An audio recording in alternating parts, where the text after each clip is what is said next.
Alright, here we go. Hello and welcome to my channel Sparky Plays, my second season of Let's Play. My name is Sparky and I've been playing Openttd from last few years. I remember many years back playing this game and just getting sucked into it. And I was playing this game non-stop for many days. I mean, even in my school days and college years. Definitely brings back a lot of good memories. Now, this episode is just a brief introduction about what I plan to do. As you can see in front of you, it's basically the whole map of the United Kingdom, and I want to connect pretty much all the major cities, at least the ones that are shown in this map. And this is just an introduction series. Let me just show you. So you can just go to GRFs. So go back to the main screen and go to check content online. Wait for it to populate. Step UK map. Yeah, and the one that I'm playing is scenario. This is the one. It has some of the European countries, UK and all that. So let me load the game back. So that's pretty much the map that you can just download. The only thing that I have done is I have added some GRFs for this, and just to play with 32-bit graphics. I will show the GRF in a moment, but the first thing that I want to do is go through settings that I'm using for gameplay. So yeah, these are just some basic. I have just reduced the fast forward limit. It was 2500. I have made it 1500. Auto save every 12 months. Yep, let's go to company. Auto renew. Minimum amount is 1 million. Service intervals are in percentage. For train 7. For road I'll give 10. For ships I'll give 15. And for aircrafts I'll give 5. Yeah, this is good enough for me. Go to accounting, inflation, I just turn it on. So what it does is enable inflation in the economy where costs are slightly faster rising than payments. I'm going to turn on the infrastructure cost. Vehicles. So train acceleration, go to for realistic. Braking also realistic. Slope, yeah, 3 to 4% is what happens in reality as well. I don't want the wagon speed. Weight multiplier, I'll make it 7. That's what I like to play with. Road acceleration is realistic. Smoke is original, yeah. So I have allowed myself all actions, so I'll pause because I want to take some time building the network.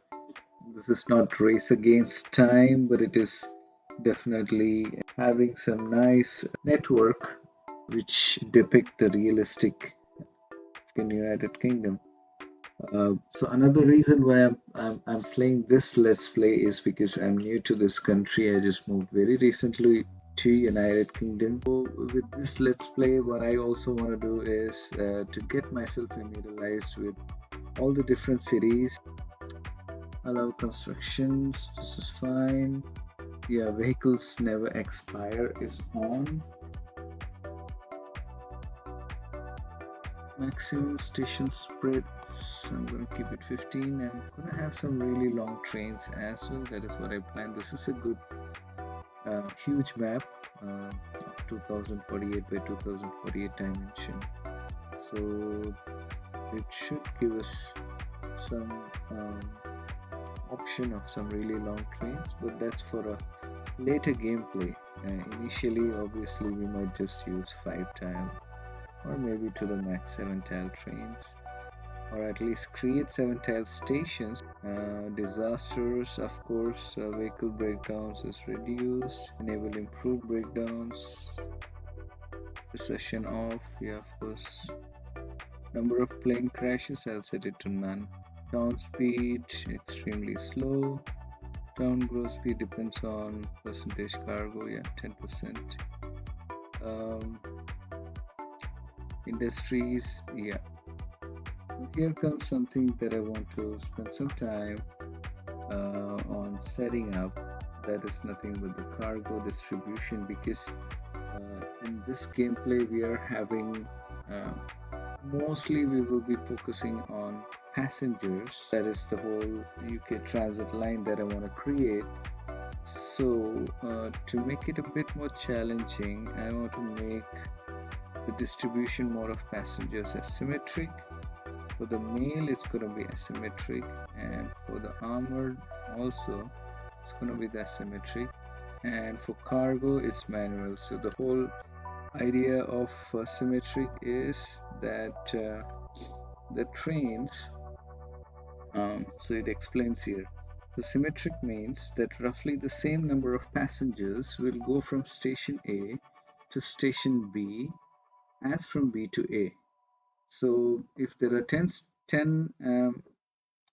passengers traveling from London to say Derby, 10 are going to come back. So that's the whole idea of symmetric. Asymmetric is basically just doesn't matter. And even if you see in real life, it's the same. Um, Pretty much if people are traveling for commuting or even for leisure, at least X number of people are going to a city and they come back. So that's the whole idea behind cargo distribution. But then for all other cargos, it really doesn't matter.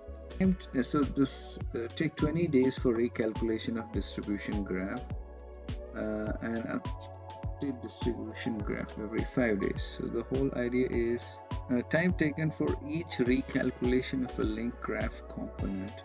When a recalculation is started, a thread is spawned which is allowed to run for this number of days. The shorter you set this, the more likely it is that the thread is not finished when it is supposed to. Then the game stops until it is, so basically it lags. The longer you set it, the longer it takes for the distribution to be updated when routes change. So we'll just keep it 20 days and we will want to update it every 5 days. The higher you set, the more CPU time the calculation of a link graph will take. If it takes too long, you may notice lag. If you set it too low, however, the distribution will be inaccurate. You may notice cargo not being sent to the place you expect it to go. We will just keep it to 15. I just want to keep it to multiple of 5. So it says effect of distance on demand, distance on demand. So if you set this to a value higher than 0, the distance between the origin station A of some cargo and a possible destination B will have an amount of the cargo sent from A to B. So the further B is from A, the less cargo will be sent. The higher you set it, the less cargo will be sent to faraway stations and more cargo will be sent to nearby stations. So I want to keep it 70, thinking that at least 70% of the passengers they want to go to nearby stations, but maybe there are 30% passengers who also want to go to faraway station. Returning cargo for symmetric mode is 90%. So X number of people went to a new city. After every 10, one decided to stay back, and that also happens. Maybe it's not exactly say 10%, but then a lot of migration takes place, and since we are in a global economy, I thought I'll keep it at 90. Now the next is saturation of short paths before using high capacity path. If there are multiple routes to a certain station, what the game will do is it will saturate the shortest path first before using any other path. And when that is full, it will go for the next path, and when everything is full, that is when it will start overcrowding all the stations. So I have kept it at 65. Okay, please, I'm just set extremely slow. So I just removed all the trees because when I started this scenario, the whole map was filled with trees, and so I just set growth speed is slow. But even then, by the time we finish this gameplay, I'm sure the map will be full of trees, so that should not matter. Yeah, so that's pretty much the settings. Now let me just save this and move on to the next section that I wanted to showcase in this episode. That was my GRFs that I'm using. So of course the basic industry that came with this let's play scenario was the ECS industry set. So I have just added some trains like these Chinese trains, and then this 2cc trains, and then there is nuts unrealistic train set. I plan to use this once we have the maglev enabled. As of now we only have the regular and the electrified railway per rails, just if in case we want to set up a certain line and want to showcase that with some kind of coloring or whatever. Then we have the pineapple train, which is also a 32-bit graphics, nice graphics set trains. We also had this JRD standard European set. This is also a nice looking train set, and we should have had another set of train, some Russian train 32-bit full zoom train set. Then we have some stations and some 32-bit road vehicles and some nice looking trees, one aircraft, some bridges. What else is there? Stations, industries. Yep. So that's pretty much all the GRFs that I'm using for this gameplay. Now I want to go back to the map that we were referring to, and I have just, so this was the map, and I have just zoomed in the extreme right bottom corner, and that is where I want to start working. So it's something like the southeast side of the map, southeast.